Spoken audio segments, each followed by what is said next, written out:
नमस्कार, प्रणाम। आप सभी का स्वागत है हमारे यूट्यूब चैनल में। आज एक इंटरव्यू बहुत ज़्यादा वायरल हो रहा है जिसमें आज तक के एंकर हैं और पवन सिंह भैया हैं जो इंटरव्यू दे रहे हैं। और एक बात पे हमको ये बात नहीं लगा कि किसी का जो एंकर है पूछ रही हैं कि आपके छोटे भाई जो है, तो उन्होंने ऐसा रिएक्ट किया है कि लग रहा है कि कभी अरे पवन भैया आप कितनी बार बोल चुके हैं, अगर नहीं याद आ रहा है तो बोलिए। हाँ? लगा खेसारियो जी राउत भाई हैं। हाँ जी, गलती कोनो भइल त माफ कर दी। बिल्कुल मेरा छोटा। आप एक बार नहीं कितनी बार बोले हैं कि मेरा छोटा भाई है। मैंने बहुत सी अनेक बातें आपने बोला है, आज अचानक से बोल रहे हैं कि ऐसा बात नहीं है। चलिए ठीक है, आपका वो प्रॉब्लम है, आपका मैटर है, आपका पर्सनल है, आप इस बारे में आप किसी से को शेयर नहीं करना चाहते हैं तो बढ़िया है। और आपके मन का बात कोई और को जो बताने की क्या ज़रूरत है। चलिए बढ़िया है, इस बात के लिए कोई हम लोगों को आपत्ति नहीं है। बस इसी तरह आप लोग भी सब मिलजुल कर काम करेंगे। अगर ऐसे ही सिर्फ लड़ाई नहीं, लड़ाई बहुत हो चुका है, लड़ाई से एकदम मन भर गया है। अब आप लोगों का लड़ाई नहीं, आप भी पूरे बिहार आप लोगों को पसंद करता है। पवन सिंह, खेसारी लाल यादव और अन्य भी कलाकार हैं जो उनको बहुत ज़्यादा चाहने वाले हैं। लेकिन इस लड़ाई के मैटर में ना पूरा बिहार पता नहीं देखना ही नहीं चाहता, गाना ही नहीं सुनना चाहता। खुद क्या बोले हम, अच्छा ही नहीं लगता ये सब कि क्या चल रहा है अपने इंडस्ट्री में। अब एक दूसरे को गाली दे रहे हैं, एक दूसरे को यूट्यूबर, जितनी सिर्फ भोजपुरी इंडस्ट्री में चल रहा है ऐसा।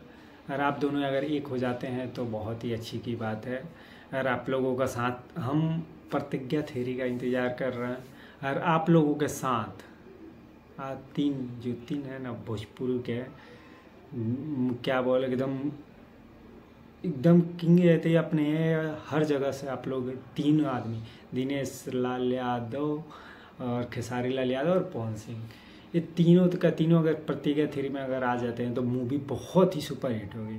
आप लोग, मेरा ओपिनियन है, क्योंकि बहुत पहले मैंने, आज जब से मेरा लगभग हम बहुत कम उम्र के होंगे तो हमने प्रतिज्ञा मूवी देखा था। वाकई में जो मूवी लगा था, उसके बाद प्रतिज्ञा 2 आया था, काफ़ी ज़्यादा उसके बाद अच्छा लगा वो भी मूवी देख कर कि सब 3 कलाकार एक साथ आ गए। और यही सब बात है कि भोजपुरी में सब विवाद अच्छा नहीं लग रहा है। आप लोगों से निवेदन है कि ऐसा मत करिए। सभी यूट्यूबर भाइयों से भी आप लोगों से निवेदन है, ऐसा कुछ मत करिए एक दूसरे को।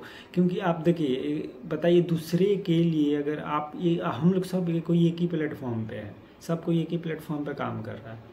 अरे हम लोग ऐसा नहीं कर सकते हैं। आप में खेसारी लाल यादव का रिव्यू करें, हम पवन भैया का रिव्यू करें, ये सब साथ मिलकर करेंगे तो कितना अच्छा लगेगा। आप लोगों से एकदम निवेदन है, ये सब करना बंद करिए और आप एक दूसरे को सपोर्ट करके अपने बिहार को और अपनी भाषा को बस इज्जत बचा कर रखिए। क्योंकि बहुत बदनाम हो चुका है। बाहर निकलने के बाद पता चलता है कि साला क्या इज्जत है अपने बिहार और भोजपुरी भाषा का।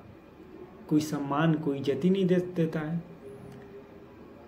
जो घर से बाहर निकलते हैं उनको ये सब सामना करना पड़ता है। हम लोग तो, कितने लोग जो बिहार में रहते हैं, जो ये सब लड़ाई कर रहे हैं बिहार में रहते हैं, बाहर निकलने के बाद उन पे वो सामना मिलता है कि क्या बिहारी कैसे है, बिहारी वैसे हैं, बिहार, ये सब अच्छा नहीं लगता है। ठीक है, हम चलते हैं, आप लोगों से विदा लेते हैं। और ऐसा कभी मत, प्लीज़ आप लोग ऐसा मत करिए और एक दूसरे को सपोर्ट करिए, ठीक है। और हमारे चैनल को सब्सक्राइब करिए और वीडियो को ज़्यादा से ज़्यादा लाइक करिए। नमस्कार। अब हम आप लोगों से विदा लेना चाहते हैं। अगर हमारा वीडियो अगर अच्छा लगा तो हमारे चैनल को सब्सक्राइब करो, वीडियो को लाइक करें और ज़्यादा से ज़्यादा शेयर करें।